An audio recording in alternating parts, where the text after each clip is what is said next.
Mhuri yeZimbabwe taboti tumbokukwazisai tine nhau yatoda kuti titaurirane zvikuru sei imimi muri kudiaspora kunyika ino yemuzanzi muno muSouth Africa.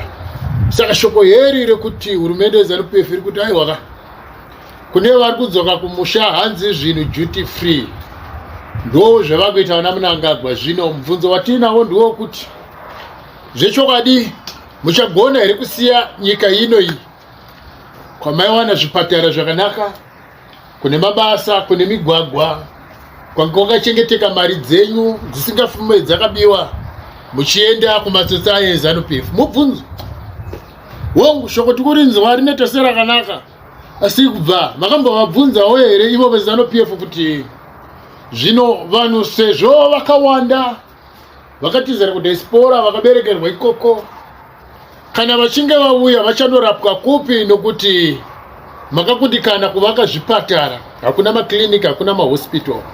Muri kureva here kuti ava vose ava nekuwedzera kuwanda kwavo kune vanhu vazhinji vagara vari munyika vanenge vachirapwa kupi? Vanenge vachienda kun'anga here kana kuti vanenge vakunoponera kumaprofita? Vanenge vachinoponera here kunana madzibaba?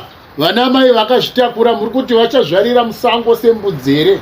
Toda kuti tizive isu.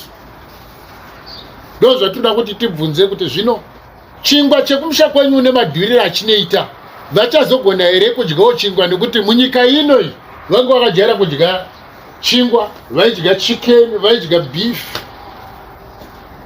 ndo upenyu hwanga uchirarama. Saka kwamuri kuvadeedzera uko, vamwe vange vajaira kuita mabasa ekushanda muvarungu nekuzviitira. Zvino nyika yenyu haina magetsi, nyika yenyu haina maindastry. Muruda kuti igova nyika yeungano yemarovha here vamunoshandisa imimi muchipa ma-t-shirt muchiti idipfe muchiti vote for ZANU PF? Saka ndo zvamarangarira here mupfungwa dzenyu idzi kuti mati diaspora yese uye kumusha muiunganidze vanhu vogoita varume vakuru nana amai vogoswera kuteedzana nemarari eZANU PF? Nyika yenyu haina transport game, hamuna mabhazi ekukwira chosha. Recently makatenga over 400 something motokari dzamunoti ndedze ZANU PF. Before a few months makatenga over 100 dzimwe. Ndofunga maida kutotenga 2000. Muri kutonyara kuti pasi rese rinozoti tarirei muone maromba eZANU PF. Munyika mavo hamuna kana one ambulance, munyika mavo hamuna kana zvikoro, vari kupedzera mari yese kuita zvinhu zvebato rezvematongerwo enyika. Makaita sei hamunyari?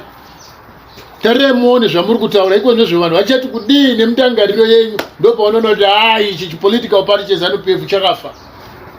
Hamunyari even papublic, so munenge muchishambadza mashoko ekuti muda kuponda vanhu muna 2023. Zvino vanhu ava vose ava vamuri kuti uyai kumusha duty free muri kuvadeedzera kuti muvaponde. Chikonzere mudhandi akataura mudha akati toda kuponda vanhu muna 2023. Zvino ava vanhu vese vamuri kuti duty free kana vauya nezvinhu vachakusapotei here? Because ivo vagara havasi masupporters eZANU PF. Imi munozviziva, ini ndozviziva, everybody knows it. Saka muri kuvakokera here kuti muda kusikovaponda? Ndiwo mubvunzo.